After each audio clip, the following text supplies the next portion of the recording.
Continuing on its deadly trail in southern India, the mysterious Nipah virus has claimed one more life. The latest victim is a nurse who was tending to infected patients in the Kozhikode district of the state of Kerala. Her death has led to renewed concern for healthcare personnel at the forefront of tackling the outbreak. Nipah has already claimed 10 lives in Kerala and is now expected to spread to other states in the coming days. The Indian Health Ministry has put the states of Maharashtra, specifically its capital Mumbai and Goa, on high alert. All the private and government hospitals in the tourist hotspot of Goa have been asked to prepare for the outbreak. The ministry, which is constantly in touch with authorities in Kerala, has issued an advisory for all trains coming from the state to be examined. Road travellers coming from Kerala will also be looked at. Now, the Kozhikode district in Kerala was the first to be affected by this mysterious virus. According to the World Health Organization, the Nipah virus infection has a range of clinical forms, from asymptomatic infections to acute respiratory syndrome and fatal encephalitis.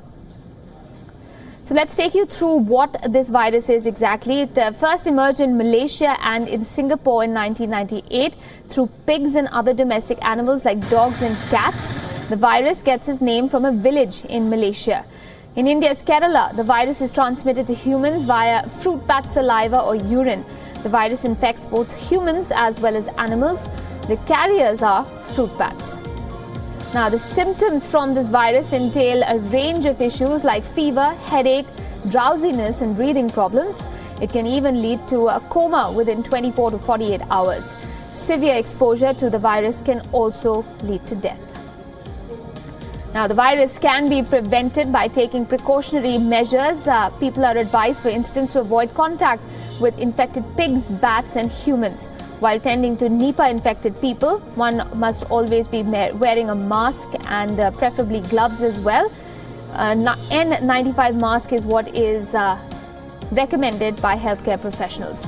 Also, avoid eating raw fruits till the outbreak settles down, as they might have been bitten by bats. Maintaining good personal hygiene is crucial, but a person should immediately visit a doctor for an early diagnosis. Now, the virus can be diagnosed through an ELISA test, which can be done at the National Institute of Virology in Pune. With the Nipah virus cases expected to rise, it is important to note that the cure for the disease is unfortunately something that hasn't been approved. There is no certain cure at this point in time. However, intensive supportive care is used as primary treatment. So remember, prevention is the best cure, at least in this case. Meanwhile, the Indian Health Minister JP Nadda has taken note of the situation. The minister tweeted to say, quote, "A central team will be visiting the state to monitor the situation post the Union Health Minister's direction. I have reviewed the situation related to Nipah virus in Kerala with Secretary Health. I have directed the NCDC director to visit the district and initiate required steps as warranted by the protocol for the disease in consultation with the state government." End quote. The incidence of fever in Calicut has created a fear complex among the people. The news that there is no effective way of treating it, no effective medicine, is something has to be looked very seriously. And in a modern world of better medicines, better technology of finding out the viruses, the cause for the fever and how this can be properly treated is something the government of India as well as the state government has to handle very urgently.